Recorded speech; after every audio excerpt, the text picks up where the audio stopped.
r/NoSleep. Posted by u/HerScreams. This town near Chernobyl has a strange set of rules. It took me almost 3 years of therapy to process what happened to me in that village and to finally be able to talk about it with others. For a long time, I believed what I experienced was tied to the trauma of losing my mother. My therapist thought it might be PTSD. Grief playing tricks on my mind, making me see and feel things that weren't real. And for a while, I accepted that explanation. But deep down, I know it was more than that. It wasn't just my grief. What happened in that village was real. It all started in late 2021, when a friend recommended I watch the Chernobyl miniseries. I was hooked from the first episode, like an addict to cocaine. After watching it, I became obsessed. I spent weeks reading everything I could find about Chernobyl. Not just the facts, but the personal stories, the ones that spoke of a world frozen in time and abandoned overnight. The thought of visiting those places, left to decay in eerie silence, consumed me. That's how I found the website offering tours near the exclusion zone. The moment I booked the trip, it felt like a weight had been lifted off my chest. I told myself it was just curiosity, but the pull was stronger than that. It was as if something was drawing me in, beyond just fascination. I arrived in Ukraine a few weeks later, ready to finally see this forgotten world for myself. I ended up on a small bus with a guide and a group of people, strangers bound together by the same curiosity that had brought us all there. The bus rumbled along the uneven road, its windows fogged from the cold, damp air outside. Mist hung heavy around us, swallowing everything beyond a few feet and turning the landscape into a blur of shadowy shapes. Broken buildings and twisted trees flashed by, fading into the white fog before I could fully make them out. As the bus crept deeper into the fog, I felt the weight of the place pressing down on me. The excitement I had felt before started to fade, replaced by a growing sense of unease. The air was cold, sharper than I expected, and the mist clung to everything around us. The guide was explaining our next stop, Yaniv. A village only a few kilometers from the reactor, abandoned like so many others. His words barely registered. My mind was focused on what was waiting outside, on the crumbling remains of a place that had been left behind. We slowed to a stop. The doors hissed open, letting in a cold, biting air that clawed at my skin. My boots hit the ground, and the cold earth seemed to absorb the sound, muffling everything. The others murmured behind me, their voices low, blending into the dense fog that swallowed the village of Yaniv whole. The guide pointed to the crumbling buildings, his words drifting through the mist. I wasn't listening. I stood apart, eyes tracing the jagged lines of rooftops and shattered windows. The village looked frozen, untouched for decades. No movement. No sound. Only the mist, curling through the streets like something alive, weaving around the broken structures. My fingers tightened around the strap of my bag. The hum of the Geiger counter clipped to my jacket was a steady reminder of where I was. I didn't need it to remind me of the unseen threat in the air. But that wasn't what held me still. There was something else. A weight hung over the village, thick and heavy, like the air itself was watching. I stepped away from the group, moving toward one of the houses. The door hung loosely, barely attached to its frame, and the windows were broken, dark openings that gave no hint of what lay inside. The fog thickened, wrapping itself around my legs as I moved closer, making it hard to see beyond a few feet. The others faded behind me, their voices disappearing into the white silence. There was nothing left of Yaniv. Just bones of what had been, crumbling into the earth. But as I stood there, staring into the shadows of the abandoned house, I felt it. A shiver crawled up my spine, slow and deliberate, like a hand brushing against the back of my neck. The silence deepened as I moved closer to the house. My breath hung in the cold air, curling into thin wisps that disappeared into the fog. The ground beneath my feet was uneven, cracked by time and abandonment, and each step seemed to echo in the stillness around me. I paused at the threshold, my hand hovering just inches from the rough wooden door. The wood was warped, weathered by years of exposure, and the faint creak of the door moving slightly in the wind made my pulse quicken. Inside, there was nothing but darkness, a heavy kind that seemed to press against the broken walls, swallowing everything. The air was colder here, sharper, biting at my skin. My eyes flicked back to the others in the group, now distant figures, barely visible through the fog. Their voices were faint murmurs, like whispers carried on the wind. I was alone, standing in front of a place that had been forgotten by the world. Suddenly, a voice behind me broke through the stillness, low and hoarse. "You don't want to go in there." I spun around. A man stood a few feet away, his face pale, gaunt, his clothes worn and dirt-stained. His eyes were fixed on mine. Wide and unblinking, the fog between us swirling with each shallow breath he took. His skin was too pale, stretched thin over hollow cheeks and dark, sunken eyes. He looked worn, as if whatever had once made him human had been slowly pulled away, leaving only a shadow of the person he might have been. He didn't seem to notice my stare, his own eyes flicking nervously around the fog as if expecting something to materialize out of it. His chest rose and fell rapidly, each breath creating small clouds of vapor that dissolved almost instantly in the cold air. "You shouldn't be here," he said, his voice barely above a whisper. His gaze flicked to the house, then back to me. His body was tense, like he was ready to bolt at the slightest movement. "I'm with a tour group," I said, trying to sound confident, but my voice faltered. "We have a guide. We were exploring the village." His gaze snapped back to mine, sharp and filled with something close to desperation. "What group?" he asked, his voice suddenly tight, eyes narrowing. I swallowed, glancing around at the thick fog that had swallowed the village. The others were gone, and the silence was suffocating. The fog, it must have separated us. He didn't seem convinced. His expression darkened, his fingers twitching at his sides. "There are rules here," he muttered, almost to himself. "You need to follow them if you want to leave." "What rules?" I asked, my throat tightening with the weight of his words. He stepped closer, his voice dropping to a whisper. "Don't stay out after dark. Don't let them see you've noticed them. Never follow the lights and never enter a house that has a red door." I frowned. A red door? Why so specific? The rule felt oddly precise, and for a moment, it almost seemed ridiculous. The man's face turned serious, his voice low but sharp. "It's not just the color. It's what's behind it. You can't ever open a red door in this village." I shook my head, still not understanding. "But why? What's behind it?" He leaned in closer, his voice barely above a whisper. "I don't know exactly. Nobody does. But the ones who've opened a red door, they never come back. It's like they vanish, swallowed by whatever's in there. The house, the door, it's not part of this world. Once you cross through, there's no coming back." I felt a chill run down my spine, his words carrying an eerie weight. "But what's inside?" I asked, my voice quieter now. He shook his head, his expression grim. "No one knows for sure. Some say it's a trap, that it leads to something that isn't part of this village. Others say there's something inside, something waiting. And it feeds off people's fear. Whatever it is, the moment you touch that door, it knows you're there. And it won't let you go." My pulse quickened. "What happens if I break the other rules?" His eyes darted back to me, and his voice dropped even lower. "They'll find you." Before I could speak again, a flicker of light appeared in the distance, cutting through the fog like a small beacon. It was faint, but steady, and seemed to hover just beyond the crumbling rooftops. The man's face drained of color, his body stiffening as he stared at the glow. "Don't follow it," he whispered, his voice barely audible. "No matter how close it seems." My chest tightened, and I couldn't pull my eyes away from it. The air felt heavier, pressing against my skin, cold and thick. It wasn't just the light that unsettled me, it was the way it seemed to move, slowly drifting like it was searching for something. "We need to leave, before they come," he muttered. His eyes darted toward the village, scanning the buildings around us.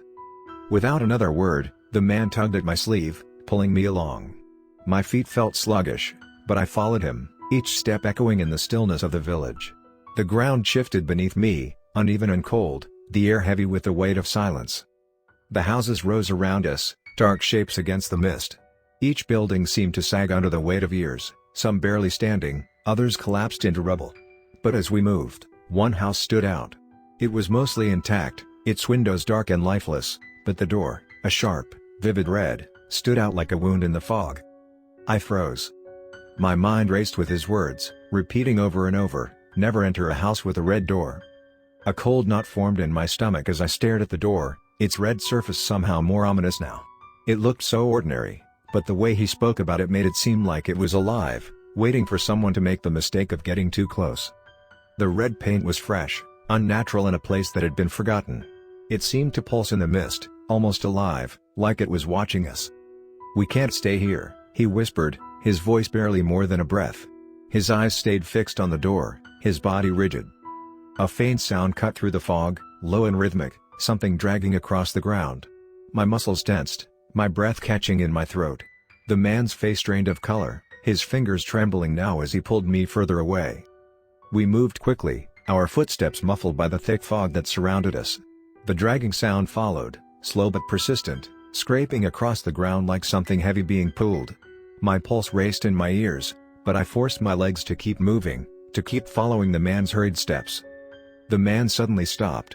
I nearly stumbled into him, the sudden halt sending a wave of confusion through me. He stood still, his head slightly tilted, listening. His breath was ragged, his chest rising and falling quickly. "What is it?" I whispered, barely able to keep my voice steady. His eyes flicked toward a nearby building, its roof collapsed, its windows empty. The door was slightly ajar, hanging off its hinges. He moved closer, pulling me along, his steps quieter now. "We have to hide now." The dragging sound came again, louder, followed by the same soft whisper that seemed to cling to the edges of the fog. My heart skipped a beat. Whatever was making that sound was getting closer. We quickly went toward the broken building, pushing the door open just enough for us to slip inside. The air inside was damp and stale, carrying the scent of decay. Shadows clung to the walls, thick and oppressive, making it hard to see anything beyond a few feet. He let go of my arm and quickly moved toward one of the broken windows, crouching low and peering outside. I stood frozen, listening to the faint scraping sound outside. It circled the building, slow and deliberate, like it was searching. The whispering followed, faint but persistent, its words impossible to make out but filled with a cold malice. The man turned to me, his face pale. "Stay quiet. Don't move." The room felt smaller with every second that passed. My heart pounded so hard I could hear it, the sound filling the space between the slow, rhythmic scraping outside. The man crouched lower by the window, his eyes wide and unblinking as he stared into the fog. His body was stiff, frozen in place, as if any movement would draw whatever was out there right to us. The whispering grew louder, threading through the silence like a ghostly breath, too low to understand but thick with intent. My skin prickled, a cold sweat breaking out across my body. I kept my back against the wall, my fingers brushing against the damp surface, as if touching something solid could anchor me to the moment, keep me from falling into the terror that was wrapping itself around me. Outside, the dragging sound stopped. The man stiffened, his eyes met mine for a split second, panic flashing in them. Neither of us moved, barely even breathing. The fog swirled outside the broken window, and for a moment, everything went completely still. Then came a knock. It was soft, barely audible, but unmistakable. A slow, deliberate tap against the front door, almost polite, like someone waiting to be invited inside. I froze, my body tensing as I stared at the door. The man's face went pale, his lips parting in a silent gasp. Another knock. Louder this time.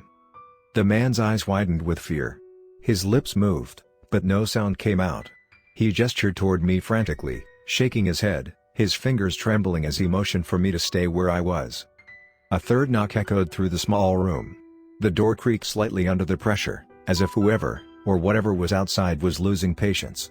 My stomach twisted into knots, and I pressed myself harder against the wall, trying to disappear into the shadows. "Don't let them see you've noticed them." The rule echoed in my mind, growing louder with every knock I heard. "Don't answer it," he whispered, his voice barely audible, his eyes locked on the door. "No matter what you hear, don't answer it." The air felt heavy, thick with dread. I didn't dare breathe as I nodded. The knocking stopped. The silence that followed was more terrifying than the sound itself. But then, a voice drifted through the door. Soft. Familiar. "Help me. Please. I'm lost." My blood ran cold. The voice was unmistakable, one of the women from the tour group. It was her voice, but something about the way it sounded made the hairs on my neck rise. The man's face twisted in horror. He shook his head violently, his eyes pleading with me. "Don't listen," he whispered, gripping my arm so tight it hurt. "It's not her. It's never them." The knocking resumed, harder now, more insistent. The door rattled in its frame, and the voice grew louder, more frantic. It called my name. The voice was so familiar, so close to the real thing that it made my stomach churn with doubt. My heart screamed at me to open the door, to help her, but the cold dread that had settled into my bones kept me rooted in place. The voice continued, then wavered, breaking apart, the sound growing less human with every word. "Please. Let me in. I can't find anyone." And then, it stopped. The silence was sudden, suffocating. We waited, frozen, our breaths shallow and strained, listening for any sign of movement outside. My heart pounded painfully in my chest, the anticipation unbearable. Finally, after what felt like an eternity, the man exhaled slowly, relaxing just slightly. "It's gone," he whispered, though his eyes remained wide and alert. The man's face grew tense as the last traces of light faded from the sky. His gaze shifted to the darkening village outside. "We can't stay here," he said, his voice low. "It's getting dark. We have to find your group." I hesitated for a moment, the fear of leaving the house battling against the urgency in his voice, but I remembered what he told me earlier, do not stay outside after dark, so staying here felt like waiting for something worse to happen. "Come on," the man urged, his voice sharper now. "If we stay, they'll find us. You have to trust me." I nodded, pushing away the cold dread that was settling in my chest. Together, we stepped out into the thickening fog, moving quickly, my heart pounding with every step. The village around us was silent, eerily so, and every shadow felt like it was watching. The fog was growing denser by the second, and I could barely see the man beside me as we moved through the village. The darkness pressed in closer, and the air felt colder, sharper, biting at my skin. I tried to keep my breath steady, focusing on one step at a time. Then, through the fog, I saw movement. Shapes. Figures. My pulse quickened. "It's them," I whispered, my voice tight with relief. "My group." The man didn't respond. He only gestured for me to move forward. I broke into a run, my legs feeling weak beneath me, my breath coming in ragged gasps. The closer I got, the clearer the figures became. I could make out the outline of the guide, standing at the front, and others huddled together behind him. The relief washed over me, replacing the cold fear that had gripped me for so long. As I approached, the guide turned, his eyes widening in shock. "Where the hell have you been?" His voice rang out, cutting through the silence. "Are you okay? We've been searching for you for almost 3 days." The words hit me like a punch. 3 days? That wasn't possible. It couldn't have been more than a few hours since I wandered off. My mind raced, trying to process what he was saying, but everything felt disjointed, surreal. "I don't understand," I muttered, shaking my head. "I got lost. And I was with him." I turned to gesture to the man who had guided me through the fog, the one who had saved me. But as I looked over my shoulder, the fog began to lift. He was gone. I blinked, my breath catching in my throat. The fog thinned, rolling away like smoke, revealing the village in a soft, gray light. The man. He had vanished, as if he had never existed at all, disappearing with the fog that had clung to the village for so long. The guide came closer, his face softening as he placed a hand on my shoulder. "Let's go. You can explain on the way back," he said gently. "We're heading back. We were just getting ready to leave." I glanced back one last time, the village now empty, the mist gone. There was no sign of the terror that had gripped me, no trace of the man who had guided me through the dangers of the fog. It was like everything I had experienced had been erased, as if the village itself had swallowed it whole. Without a word, I followed the group to the bus. My body ached, my mind swirling with confusion and disbelief. The fear and the rules still clung to the edges of my thoughts, refusing to fade completely. But as we left Yaniv behind, it all seemed to slip away into the emptiness, just like the man had.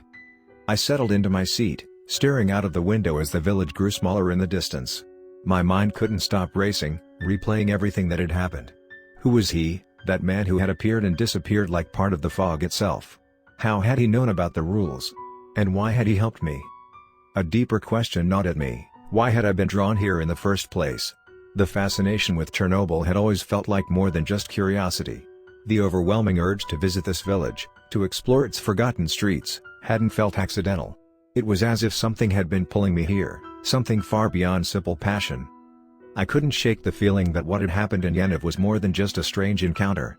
There was something about the village, something buried beneath the surface, that had called out to me. But what was it? And would I ever truly know?